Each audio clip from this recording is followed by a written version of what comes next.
Hello students, welcome back in our channel. आपका अगली video में स्वागत है। आपको याद होगा अपने लास्ट वीडियो में टाइप्स ऑफ मैग्नेटिक सब्सटेंस और मैग्नेटिक प्रॉपर्टी डिस्कस करी थी कि मैग्नेटिक प्रॉपर्टी क्या होती है और उसके बिहाफ पे टाइप्स ऑफ मैग्नेटिक सब्सटेंस होते हैं। उसमें पहला था पैरा मैग्नेटिक सब्सटेंस। तो आज अपन वही डिस्कस करने वाले हैं कि पैरा मैग्नेटिक सब्सटेंस क्या होता है। देखो, थ्योरी पोर्शन तो मैंने पहले से लिख दिया ताकि टाइम सेव हो, नहीं तो वीडियो काफ़ी लेंथी हो जाता है और आप लोग बोर हो जाते हो। तो उस चीज़ से बचने के लिए मैं थोड़ा सा पहले नोट डाउन मैंने कर दिया है। ठीक है, अब देखो, आपको कुछ नहीं करना। यहाँ पे जो मैंने पॉइंट्स लिखे ना, बस इनको समझना है और इनको थ्योरी पॉइंट ऑफ व्यू में समझ के इसको एज इट इज एग्जाम में लिखना है। आप चाहो तो अपनी लैंग्वेज में लिख सकते हो, या जो मैंने यहाँ पे फॉर्मेट यूज़ करा है पॉइंट वाइज वो भी लिख सकते हो, या पैराग्राफ फॉर्म में भी आपको इसको लिख सकते हो। मेन यहाँ पे इसकी प्रॉपर्टी और इसके एग्जाम्पल होंगे।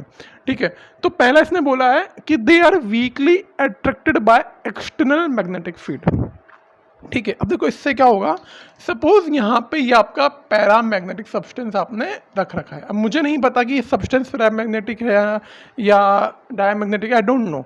सपोज यहाँ पे कोई मैग्नेटिक फील्ड क्रिएट हो रहा है, यहाँ कोई मैग्नेटिक फील्ड क्रिएट हो रहा है किसी लूप के अराउंड। अब ये जो सब्सटेंस होगा ना, ये काफ़ी वीकली अट्रैक्ट होगा। एक चीज़ होती है जो बहुत जल्दी से अट्रैक्ट हो जाए, होती है बहुत धीरे धीरे या बहुत कम फोर्स से अट्रैक्ट हो। तो अगर कोई सब्सटेंस बहुत कम फोर्स से अट्रैक्ट हो रहा है मैग्नेटिक फील्ड की तरफ, तो उसको बोलेंगे अपन पैरा मैग्नेटिक सब्सटेंस। अट्रैक्ट तो होगा पर काफ़ी वीक फोर्स से अट्रैक्ट होगा, तो वो कैटेगरी कहलाएगी आपकी पैरा मैग्नेटिक सब्सटेंस। तो पहला पॉइंट ये, they are weakly attract by external magnetic field. ठीक है, सेकंड पॉइंट है they develop magnetism in the presence of external magnetic field. अब इसके मैग्नेटिज्म के कारण, यहाँ जो मैग्नेटिक फील्ड प्रेजेंस था, इसके कारण इसमें भी मैग्नेटिक फील्ड क्रिएट हो जाएगा। होता है ना, जैसे आपने मैग्नेट लिया, उसमें आयरन नेल को रब करो काफ़ी देर तक, ठीक है, तो वो कुछ देर बाद वो आयरन नेल भी दूसरे नेल को अट्रैक्ट कर लेगी, क्योंकि उसने आयरन नेल में भी little bit amount of magnetic field create हो गया। तो वही चीज़ें यहाँ पे पैरामैग्नेटिक सब्सटेंस में क्या होगा, इस फील्ड के कारण इस वाले सब्सटेंस में भी थोड़ा सा फील्ड क्रिएट हो जाएगा, थोड़ी सी मैग्नेटिक प्रॉपर्टी यहाँ पे आ जाएगी। पर जैसे ही मैं यहाँ पे ये फील्ड हटाऊंगा, ये मैग्नेटिक फील्ड मैंने हटाया, तो इसकी मैग्नेटिक प्रॉपर्टी भी रिमूव हो जाएगी जैसे मैं फील्ड हटाता हूँ। ठीक है, तो उसको बोलते हैं अपन पैरामैग्नेटिक सब्सटेंस। ये जो प्रॉपर्टी है, पहला प्रॉपर्टी कि वीकली अट्रैक्टेड है, जैसे ही मैं कोई फील्ड लाता हूँ तो खुद में भी फील्ड डेवलप हो जाएगा, पर जैसे ही मैंने एक्सटर्नल मैग्नेटिक फील्ड हटाया तो इसका फील्ड भी रिमूव हो जाएगा। ठीक है, तो वही लिखा हुआ है, the develop magnetism in the presence of external magnetic field but lose their magnetism और magnetic property on removing external magnetic field. Last point इसका कि paramagnetic substance is due to the presence of one और more unpaired electron in atom, ion और molecule. कि ये paramagnetism generally वो atom show करेंगे जिनमें ओनली वन अनपेड इलेक्ट्रॉन हो। आपको याद हो एटॉमिक स्ट्रक्चर में आपने कॉन्फ़िगरेशन लिखना सीखा होगा, वहाँ पे नंबर ऑफ अनपेड इलेक्ट्रॉन निकालते थे आप एसपीडीएफ में। तो अगर एक अनपेड इलेक्ट्रॉन है तो जनरली वो सब्सटेंस आपके पैरामैग्नेटिज्म प्रॉपर्टी शो करेंगे। ठीक है, वन और मोर अनपेड इलेक्ट्रॉन, एक हो या दो हो तीन हो, तो वही आपके पैरामैग्नेटिक प्रॉपर्टी शो करेंगे, पर कंडीशन के अनपेड होना चाहिए। आउटर मोस्ट में इलेक्ट्रॉन तो काफ़ी सारे होते हैं, पर अनपेड होने चाहिए, आइदर 1 2 3, मतलब अनपेड की कंडीशन मस्ट है कि अनपेड होना ही चाहिए। अब बात आती है एग्जाम्पल की कि कौन से सब्सटेंस तुम्हारा है पैरामैग्नेटिक होता है। अगर कॉपर तुम्हारा कॉपर +2 की फॉर्म में है, आयरन तुम्हारा Fe+3 की फॉर्म में है, क्रोमियम तुम्हारा +3 की फॉर्म में है, या ऑक्सीजन, तो ये सब जो तुम्हारे एग्जाम्पल है ये पैरामैग्नेटिक सब्सटेंस के होते हैं। ठीक है, आई होप को समझ में आया होगा, काफ़ी सिंपल सा है। अब इसी के बिहाफ पे जो प्रॉपर्टी है ना, इन्हीं प्रॉपर्टी को यूज़ करते हुए अपन अगला सब्सटेंस पढ़ेंगे, वो है आपका डायामैग्नेटिक सब्सटेंस। तब तक आप इसको नोट डाउन करिए। ठीक है, तो नेक्स्ट है आपका डायामैग्नेटिक। देखो, नाम से ही अपन इसको समझेंगे, उसका नाम था पैरामैग्नेटिक, यहाँ है डाया। देखो, पैरा मीन्स अकेला होगा, सिंगल, तो वहाँ पे अनपेड इलेक्ट्रॉन आ रहे थे। डाया मीन्स ग्रुप में होगा, 2 के ग्रुप में होगा। तो डाया मीन्स होगा जहाँ पे पेड़ हो, यानी कि पेड़ क्या, बात हो रही थी इलेक्ट्रॉन्स की। तो इसको यहाँ समझो कि electrons in diamagnetic substance are paired. Paramagnetic में इलेक्ट्रॉन्स अनपेड होने चाहिए, चाहे वन ही इलेक्ट्रॉन क्यों ना हो, इलेक्ट्रॉन अनपेड हो। डायामैग्नेटिक में इलेक्ट्रॉन्स अनपेयर्ड ना हो, जितने भी इलेक्ट्रॉन्स प्रेजेंस है किसी भी एटम मॉलिक्यूल आयन में वो पूरे के पूरे पेयर्ड हो, तो वो कहलाएगा आपका डायामैग्नेटिक सब्सटेंस, है ना। और पैरामैग्नेटिक में क्या था, वो अट्रैक्ट होता था मैग्नेटिक फील्ड से। ये क्या होगा, ये रिपेल्ड होगा मैग्नेटिक फील्ड से। तो आप डिफ्रेंशिएट कर सकते हो कैसे होगा, मैं डिफ्रेंशिएट करके ही समझा रहा हूँ ताकि आपको आसानी समझ में आए। तो diamagnetic substance are weakly repelled by external magnetic field, वो अट्रैक्ट हो रहा था मैग्नेटिक फील्ड से, और ड्यू टू दिस अट्रैक्शन उसमें मैग्नेटिज्म भी क्रिएट हो रहा था। यहाँ पे ऐसा कुछ नहीं होगा, बल्कि ये तो मैग्नेटिक फील्ड से रिपेल्ड होगा और यहाँ पे एक भी इलेक्ट्रॉन पेयर्ड नहीं होगा, there is no unpaired electron. तो इस प्रॉपर्टी को बोलते हैं डायामैग्नेटिज्म। जो पैरामैग्नेटिक की प्रॉपर्टी थी वो उसको बोलते थे पैरामैग्नेटिज्म, ठीक है। तो इनको बोला जाता है डायामैग्नेटिज्म। अभी जैसे एग्जाम्पल क्या होंगे, सिंपल एग्जाम्पल है जहाँ पे कोई भी अनपेयर्ड इलेक्ट्रॉन ना हो, जैसे कि water is a diamagnetic substance. Salt आपका क्या होता है, ये भी डायामैग्नेटिक होता है क्योंकि इलेक्ट्रॉन की शेयरिंग होती है 1+1 -1, तो पेयरिंग पूरी हो जाती है। जैसे आपका सपोज CH4 मिथेन हो गया, या आपका बेंजीन हो गया, ये सब क्या है, ये सब आपके डायामैग्नेटिक सब्सटेंस है। काफ़ी सिंपल सी थ्योरी डायमैग्नेटिज्म की। पैरामैग्नेटिज्म से जस्ट ऑपोजिट होगा आपका डायामैग्नेटिक सब्सटेंस, ठीक है, सिंपल है, इसको नोट डाउन करो। अब देखो मैं ना फेरोमैग्नेटिक सब्सटेंस को भी पैरामैग्नेटिज्म से ही कंपेयर करूंगा, या मैं बोलूँगा कि ये थोड़ा मिलता जुलता है पैरामैग्नेटिज्म से। देखो पैरामैग्नेटिक को रिवाइज करो, वो क्या था, वीकली अट्रैक्ट होता था मैग्नेटिक फील्ड की तरफ, ये होगा स्ट्रांगली अट्रैक्ट। पैरामैग्नेटिज्म था वीकली अट्रैक्ट, और फेरोमैग्नेटिक को strongly attracted towards magnetic field. Paramagnetic में क्या था कि उसमें मैग्नेटिक फील्ड डेवलप तो हो जाता था due to external magnetic field, पर वो परमानेंट नहीं होता था। अगर आपने एक्सटर्नल को हटाया तो उसमें से भी हट जाएगा, ठीक है। पर फेरामैग्नेटिक में क्या होगा, एक तो मैग्नेटिक फील्ड तो डेवलप होगा ही सही। सपोज ये एक्सटर्नल मैग्नेटिक फील्ड है, इसमें फील्ड डेवलप हो गया है यहाँ पे, ठीक है, इसमें फील्ड डेवलप हो गया है यहाँ पे, इसको आप हटा दोगे ना तब भी इसमें फील्ड डेवलप रहेगा। पर पैरामैग्नेटिक में ऐसा नहीं होता था। तो मैंने ये लिखा हुआ है, they are strongly attracted by external magnetic field, they also develop magnetism in the presence of external magnetic field, and the magnetism is retained even after the removing of external magnetic field. और इन्हीं property को क्या बोलते हैं, ferromagnetism. क्या बोलते हैं इनको, फेरोमैग्नेटिज्म।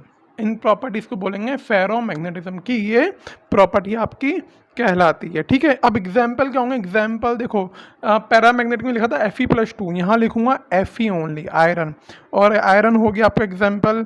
और बताओ एग्जाम्पल क्या होंगे, फिर कोबाल्ट, वहाँ में मैंने +2 लिखा था, कोबाल्ट होगा, आयरन होगा, निकल होगा आपका CrO2, क्रोमियम ऑक्साइड। ये कुछ एग्जाम्पल है फेरोमैग्नेटिक सब्सटेंस के। सिंपल सा कंसेप्ट है, पैरामैग्नेटिज्म वीकली अट्रैक्ट था, ये स्ट्रांगली अट्रैक्ट होगा। मैग्नेटिज्म वहाँ भी डेवलप हुआ था, यहाँ भी होगा, वहाँ वीक था यहाँ स्ट्रांग होगा। वहाँ पे मैग्नेटिज्म रिमूव हो जाता था जैसे ही आपने फील्ड हटाया, पर यहाँ पे रिटेन रहेगा फील्ड हटाने के बाद भी। और कंडीशन वहाँ थी अनपेयर्ड इलेक्ट्रॉन की, यहाँ भी अनपेयर्ड इलेक्ट्रॉन होंगे, पर यहाँ पे ज़्यादा अनपेयर्ड इलेक्ट्रॉन होंगे comparison of the paramagnetic substance, ठीक है। पर इस थ्योरी को जो थ्योरी तुम्हारी फेरोमैग्नेटिज्म की, इस थ्योरी को एक और पॉइंट समझाते हैं, उसको बोलते हैं डोमेन, ठीक है। पहले एक बार इसको नोट डाउन करिए, फिर मैं आपको डोमेन के बारे में समझाता हूँ कि डोमेन को इसको कैसे एक्सप्लेन करेंगे। देखो अब इसको डोमेन से कैसे एक्सप्लेन करेंगे, इसमें लिखो इट्स प्रॉपर्टी या फेरोमैग्नेटिज्म प्रॉपर्टी। फेरो, एक काम करता हूँ मैं नोट डाउन कर देता हूँ ताकि आप लोगों का टाइम वेस्ट ना होगा। देखो, ferromagnetism property can be explain on the basis of grouping of atoms और आयंस इज कॉल्ड डोमेन। इसको मैं क्या बोलूँगा, डोमेन बोलूँगा, ठीक है। समझ में आ रहा होगा, इसको क्या बोलेंगे, डोमेन बोलेंगे। अभी डोमेन क्या होता है, सपोज आप तो समझो ऐसे, सपोज ये आपका कोई सब्सटेंस है ना, यहाँ पे क्या होगा, बहुत सारे डोमेन से, ग्रुप ऑफ एटम्स से, ठीक है। किसी का ओरिएंटेशन इस डायरेक्शन में, किसी का ओरिएंटेशन इस डायरेक्शन में, किसी का ओरिएंटेशन इस डायरेक्शन में, है ना। डोमेन का ओरिएंटेशन रैंडम डायरेक्शन में आ रहा है, मतलब डोमेन क्या, आपका ग्रुप ऑफ एटम्स है। मैंने समझा था आपको, एटम की वजह से, एटम में इलेक्ट्रॉन होता है तो वो रिवॉल्व करता है, तो वहाँ पे मैग्नेटिक फील्ड क्रिएट होता है। तो मैं यही समझाना चाह रहा हूँ, जो मैग्नेटिक फील्ड वहाँ पे क्रिएट हो रहा था वो सब रैंडम डायरेक्शन में था, तो ओवरऑल इफेक्ट यहाँ पे 0 आ रहा था। पर जैसे ही मैं इसको एक्सटर्नल मैग्नेटिक फील्ड की प्रेजेंस में लाऊंगा, ठीक है। जैसे ही मैं इसको एक्सटर्नल मैग्नेटिक फील्ड के प्रेजेंस में लाया तो ये जो डोमेन होंगे ना ये सब एक डायरेक्शन में ओरिएंट हो जाएंगे, जितने भी डोमेन होंगे सब सेम डायरेक्शन में ओरिएंट हो जाएंगे। तो जब सब सेम डायरेक्शन में ओरिएंट होंगे तो उनकी मैग्नेटिक प्रॉपर्टी इंक्रीज हो जाएगी। ठीक है, समझ में आया?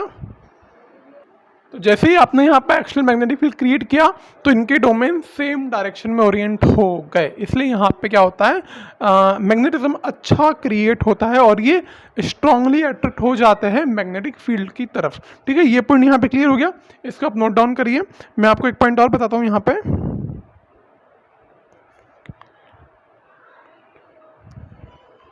अब यहाँ पे क्या होगा, जब आप मैग्नेटिक फील्ड को रिमूव कर लोगे ना तब भी यही ओरिएंटेशन रहने वाला है। मैग्नेटिक फील्ड के रिमूव करने के बाद भी ये ओरिएंटेशन चेंज नहीं होगा, इसलिए इनको फेरो मैग्नेटिक सब्सटेंस बोला जाता है। और आप एक काम और कर सकते हो, अगर आप किसी भी पैरामैग्नेटिक सब्सटेंस को अगर आपको फेरो मैग्नेटिक सब्सटेंस बनाना है तो अपन उसको इजीली कन्वर्ट कर सकते हैं। कैसे कर सकते हैं? स्ट्रॉन्ग मैग्नेटिक फील्ड में आप उसको प्लेस करो, वीक में नहीं स्ट्रॉन्ग में प्लेस करो, ताकि उसके डोमेन सेम डायरेक्शन में अलाइन हो जाए, तो पैरामैग्नेटिक सब्सटेंस फेरो मैग्नेटिक सब्सटेंस में भी क्रिएट हो जाएगा। ठीक है, तो ये डायग्राम काफ़ी इंपॉर्टेंट है और इस डायग्राम के बिहाफ पे ही मैं यहाँ पे नेक्स्ट टू कैटेगरी जो तुम्हारी एंटी फेरो मैग्नेटिज्म और फेरी मैग्नेटिज्म है वो भी इस डोमेन के डायग्राम के बिहाफ पे ही क्लासीफाई होगी। ठीक है, तो अपन अब पढ़ते हैं antiferromagnetism. Antiferromagnetism, देखो ये वर्ड यहाँ पे क्या लिखा हुआ है, एंटी। Anti means opposite. तो फेरोमैग्नेटिक में जो कैरेक्टरिस्टिक थी उसके जस्ट ऑपोजिट प्रॉपर्टी यहाँ पे होगी। तो एक बार स्टेटमेंट रीड करते हुए और अच्छे समझ में आ जाएगा। They have domain structure similar to the ferromagnetic substance but domains are oppositely oriented and cancel out each other magnetic moment. अब देखो फेरोमैग्नेटिक डायग्राम अगर आपको याद हो, वहाँ पे डोमेन कुछ इस तरह से थे, सेम मैनर में अरेंज थे और उनका डायरेक्शन भी क्या था, सेम था। तो यानी कि मैग्नेटिक मोमेंट क्या हुआ था, सबका ऐड हुआ था। पर एंटी फेरो में क्या होगा, देखो मैं यहाँ पे ड्रॉ कर रहा हूँ।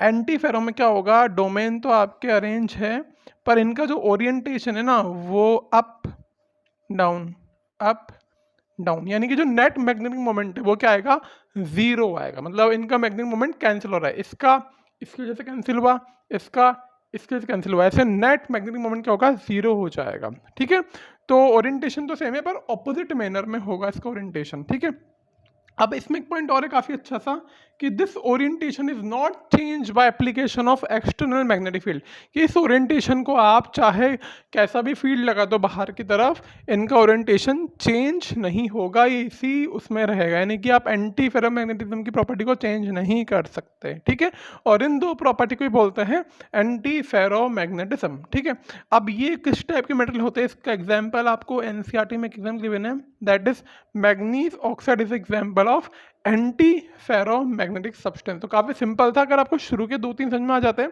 तो बाकी तो अपन को खाली रिपीट करनी है प्रॉपर्टीज, ज़्यादा कुछ इसमें वेरिएशन या डिफरेंस नहीं आएगा। ठीक है, इसको नोट डाउन करिए। अब अपन बढ़ते हैं अपनी अगली प्रॉपर्टी की तरफ, वो आपकी है फेरी मैग्नेटिक सब्सटेंस। नेक्स्ट पॉइंट अपना है फेरी मैग्नेटिक। अब देखो इसमें भी क्या प्रॉपर्टी है, अगर आपको डोमेन याद है, देखो फेरो में क्या था, डोमेन सेम डायरेक्शन में अलाइन थे, ओरिएंटेशन सेम नेचर का था, सबका मोमेंट ऐड हो रहा था। एंटी फेरो में क्या हो रहा था, डोमेन आपके ऑपोजिटली अरेंज्ड है, एक ऊपर एक नीचे, एक ऊपर एक नीचे, तो नेट मैग्नेटिक मोमेंट जीरो हो रहा था। तो फेरो मैग्नेटिक तो काफ़ी अच्छे मैग्नेट की तरह बिहेव कर रहे थे और एंटी फेरो आपके मैग्नेट की तरह बिहेव ही नहीं कर रहे थे। इसी तरह से हमारा है फेरी मैग्नेटिक। इसमें क्या होगा, डोमेन तो आपके अलाइन होंगे एक डायरेक्शन में पर उनका जो मैग्नेटिक मोमेंट है ना वो आपका जीरो नहीं होगा, उसमें क्या होगा, अनइक्वल नंबर में होगा। जैसे सपोज आपके पास 1 2 3 4 5 6 डोमेन्स है, तो सपोज ये 1 2 3 4 4 तो आपके अप साइड है और 2 आपके डाउन साइड है। तो देखा जाए तो नेट मैग्नेटिक मोमेंट जैसे इसका इसका कैंसिल हो जाएगा, इसका इसका कैंसिल हो जाएगा, नहीं सॉरी इनका इनका कैंसिल हो जाएगा, ये दो कैंसिल आउट हो गए, ये दो कैंसिल आउट हो गए, पर इन दोनों का मैग्नेटिक मोमेंट कुछ आएगा, यानी कि यहाँ पे बोर मैग्नेटॉन यानी कि मैग्नेटिक मोमेंट आएगा। अगर मैग्नेटिक मोमेंट आ रहा है तो मैग्नेटिक प्रॉपर्टी भी यहाँ पे असाइन होगी, पर ये फेरो की तरह स्ट्रॉन्ग मैग्नेट नहीं होगा, ये फेरी यानी कि वीक मैग्नेट होगा। जैसे होता है ना मेल फीमेल, फेरो फेरी, मेल स्ट्रॉन्ग फीमेल वीक, तो यहाँ पे फेरो क्या है स्ट्रॉन्ग, फेरी क्या है वीक है, तो ये क्या होगा वीक मैग्नेट की तरह असाइन होगा। ठीक है, अब पॉइंट पढ़ो। They have domain structure similar to ferromagnetic substance but domains are aligned in parallel and anti parallel direction in equal number. यहाँ पे 4 तो है आपके सेम में और 2 है आपके अपोजिट में। ठीक है, this alignment is not disturb by application of external field. अब वही सेम पॉइंट फेरो वाला, यहाँ पे आप एक्सटर्नल फील्ड भी ले आओगे तो भी ये अरेंजमेंट आपका डिस्टर्ब नहीं होगा। इस प्रॉपर्टी के लिए क्या होगा, ये behave as a weak magnet और weakly acted by external magnetic field. अगर मैग्नेट की तरह बिहेव कर रहा है तो मैग्नेटिक फील्ड से भी क्या होगा, अट्रैक्ट होगा। ठीक है, अब बात आ रही है इसके एग्जाम्पल। इसके एग्जाम्पल काफ़ी अच्छे हैं। पहले लिखो आप Fe3O4, इसको बोलते हैं मैग्नेटाइड, ये आयरन का ओर होता है मैग्नेटाइट। ठीक है, अगला एग्जाम्पल आपका ले लो फेराइट, MgFeO2, इसको बोलते हैं फेराइट। ठीक है, एक और एग्जाम्पल है आपका ZnFeO2। ठीक है, ZnFeO2, ये आपके कुछ एग्जाम्पल है फेराइड्स के। ये दोनों फेराइड्स ही कहलाते हैं, इसमें Mg आता है, इसमें जिंक आता है। ठीक है, और ये मैग्नेटाइट कहलाएगा आपका। ठीक है, तो ये आपकी होती है एंटी फेरोमैग्नेटिक फेरी मैग्नेटिक प्रॉपर्टी। अब अपन ने 5 प्रॉपर्टी पढ़ी आपकी, पैरामैग्नेटिक, डायमैग्नेटिक, फिर आया फेरो, एंटी फेरो और फेरी। आई थिंक बहुत सिंपल है, स्कोरिंग पोर्शन है, बोर्ड में काफ़ी आता है, बिल्कुल थ्योरेटिकल पोर्शन है। आप इसको एनसीईआरटी से भी रीड करिए, काफ़ी सिंपल से क्वेश्चन आएंगे कि कौन सा मेटल किसकी तरह बिहेव करेगा। अब यहाँ पे एक छोटा सा पॉइंट और आता है क्यूरी टेम्परेचर का, वो क्या होता है उसको देखते हैं अपन, तब तक आप इसको नोट डाउन करिए। अब एक छोटा सा पॉइंट है क्यूरी टेम्परेचर। अब देखो इसमें क्या होता है, जब भी आप कोई भी सब्सटेंस लो, चाहे वो फेरोमैग्नेटिक हो या एंटी फेरोमैग्नेटिक हो या फेरी मैग्नेटिक हो, आप उसको हीट करो, हीट करे जाओ करे जाओ करे जाओ, कम टेम्परेचर पर डोमेन पे कोई फ़र्क नहीं पड़ेगा, पर आप इतनी ज़्यादा हीट दे दो, इतना हीट कर दो कि वो पैरामैग्नेटिक बन जाए। क्या बन जाए, पैरामैग्नेटिक। तो डेफिनेशन पढ़ो क्या है इसकी, when heated up to or beyond a certain temperature, all ferromagnetic, antiferromagnetic and ferrimagnetic substance lose their own magnetic behavior। जो उनका जो मैग्नेटिक मोमेंट आ रहा था वो लॉस कर देंगे और क्या बन जाएंगे, पैरामैग्नेटिक बन जाएंगे। अब आपको पता है पैरामैग्नेटिक प्रॉपर्टी क्या होती है, तो ऐसा टेम्परेचर जिस टेम्परेचर पे मैग्नेटिक सब्सटेंस अपनी प्रॉपर्टी लॉस कर दे, उस टेम्परेचर को बोलते हैं क्यूरी टेम्परेचर। बस आपके एनसीईआरटी के बिहाफ पे इतना सफिशिएंट है कि क्यूरी टेम्परेचर क्या होता है। अभी डिफरेंट मटेरियल का अलग अलग टेम्परेचर होगा, वो आपको ज़रूरत नहीं है याद करने की। तो इसी के साथ अपने चैप्टर की थ्योरी कंप्लीट होती है। आप लोग क्वेश्चन आंसर की प्रैक्टिस करिए, आई थिंक आप लोगों को सब क्वेश्चन इजीली हो जाएंगे। नहीं भी होते हैं तो मुझसे कमेंट बॉक्स में पूछिए। फिर जब मैं नेक्स्ट चैप्टर शुरू करूँगा तो बीच में इस चैप्टर का रिकैप लेने के लिए एक बार आपके लिए रिवीजन करा दूंगा with the questions, different types of question जो आपके बोर्ड्स में आए हुए और जो एनसीईआरटी एग्जाम्पलर में है। ठीक है, तो तब तक इस चैप्टर को रिवाइज करिए और नोट्स पूरे बनाइए।